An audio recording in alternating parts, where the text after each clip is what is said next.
Ladies and gentlemen, I'd like to start by saying that the best thing for India are these so-called Trump tariffs. And they're going to be implemented in the next few days, and they'll be implemented, and Trump thinks that everything is going to go all over the place here in India. But this message should go out to him from an extremely confident country that it's actually going to help us. Because this is going to test how far the Americans can push us. And I have the good news to share with you today that actually it will not affect us at all. And that's why I'm saying bring it on, Trump. As the deadline for the tariffs approaches, we have nothing to be worried about. We are doing absolutely fine. We are prepared. In fact, there's a great opportunity for us. And I want to put out a few clear statistics which the Americans need to understand. First of all, our foreign exchange reserves are almost $700 billion plus. That's a lot of money. So we have a lot of money. We have sufficient cover for almost a year of merchandise imports, which we won't need, but we are totally covered. We are very strong, ladies and gentlemen, extremely strong. Secondly, the experts know, which is why you see that despite the Trump tariffs, the IMF actually upgraded India's forecast to 6.4% growth GDP for both 24 and 26, maintaining our status as the world's fastest growing major economy. Imagine how much Trump is burning at that. The real economy that's dead is the American economy. China is growing only at 4.8%, right? So we have an upward revision after Trump tariffs. That's how strong our economic base is. Fundamentally, only a very minuscule part of our exports are going to be affected. Totally, it is expected, ladies and gentlemen, that 95.2% of total exports are unaffected. Only about 4.8%, totaling about 40 billion, which is still a fraction of the trade with the US is affected, which is a very small number for a big country like India. So we are totally unaffected. The second reason why we need to be very confident in the present situation is that Trump is not going to be in power for too long. The way he is going, let me tell you this. He will not be in power certainly after January 20th, 2029. India will go much stronger by then. But keep in mind there will be midterms in a short while in America. And Trump will become lame duck after that. His popularity ratings once in 60s and 70s around 40%. He is not going to be able to actually retain power after a few months because he's going to lose the midterms. Mark my words, you can keep this video. This man has picked up too many fights all at once, and sooner or later, it's going to haunt him. His own sort of MAGA, Make America Great Again base is going away. And so he is going to be in big trouble, politically in his own country and globally around the world. Everybody thinks that he's overextending himself, he's pressurizing people too much. Now, there is another point that I want to make here. We must also be careful and not give the impression that we are going into the China camp. After all, China has not been our friend, ladies and gentlemen. China has not been our friend during Operation Sindoor and before that. We know. We have an ongoing conflict with China. We have an unresolved border dispute with China. And as the Prime Minister prepares to go to the SCO summit, Shanghai Cooperation Organization, I would say that while I'm all for working on a Russia, China, India, RIC dynamic, I would say let's be cautious. We must not project an impression of being over-enthusiastic about this group. Yes, we are civilizationally closer to China, and China is to Russia. So there's a civilizational, we are vast and old civilizations, not just modern nation states like the USA. We are ancient civilizational powers with deep-rooted cultural, spiritual, philosophical traditions. We have a shared history, knowledge exchange. We have the Silk Route. And of course, we have an old relationship going on with China. But to the government, I would say, don't have just an economic relationship with China. If the feeling is in some circles in government that we need China, we need Russia, remember China needs us as well. If we are to deepen economic relationships with China, then we must make these relationships linked to strategic assurances. We must negotiate hard. We must have a relationship that is geopolitically in our favor as well. Firstly, it is an alliance in mutual interest.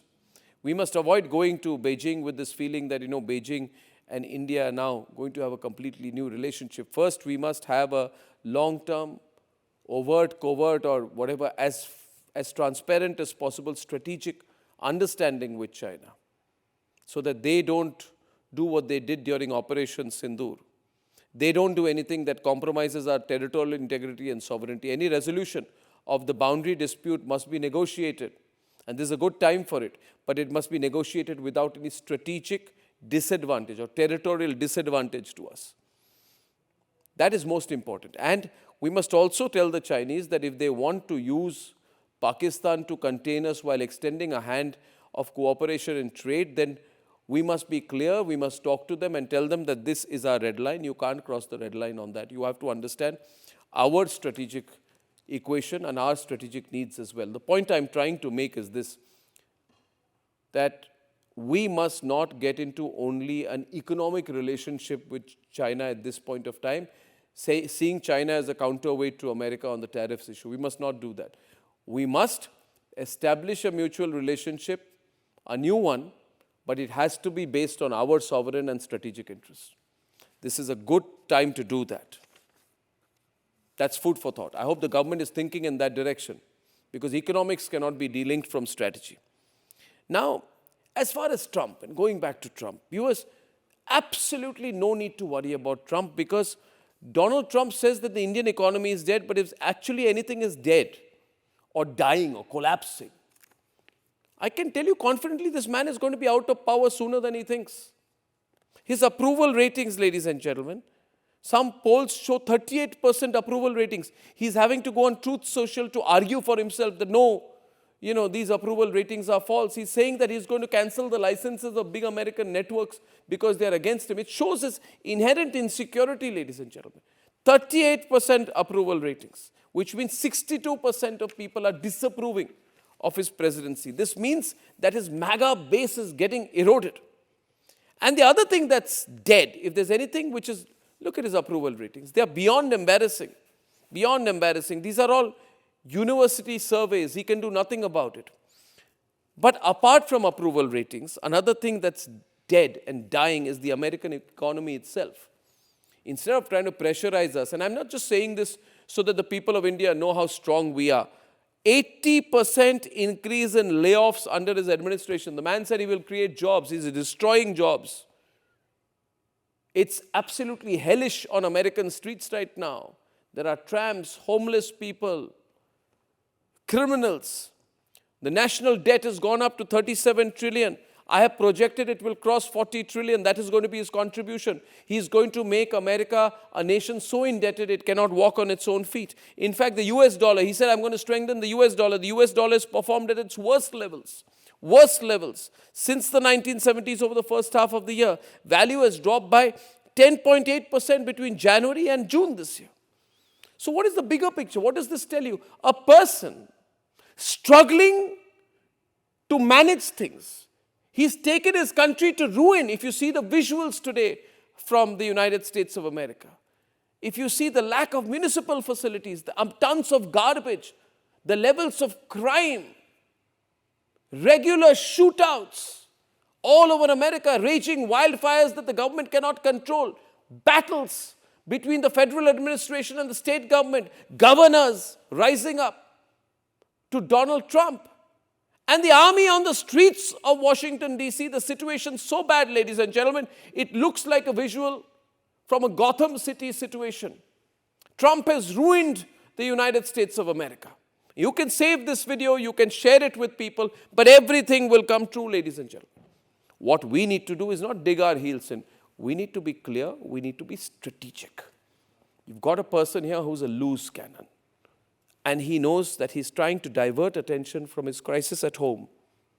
And the Americans watching this, I tell you, you've got a dangerous leader who's trying to take attention away from the crisis he's created at home by saying that he's fighting with the world. The fact is, he's using these global battles to divert attention from his problems of governance in the United States of America. At this point of time, far from being a leading power, the United States of America, the way it's going, will be a falling power very soon. not in economic terms, but in their sheer respect they used to have, and to the levels to which that has been eroded by one man, Donald Trump. So on behalf of all Indians, we say today, and spread this video so it goes across, bring it on, Trump. We're an ancient civilization, inherently strong, once 1/3 of the global economy. You can't handle India. This is our moment of opportunity. Bring it on, Trump. This is the best thing you could have done because it brings the country together.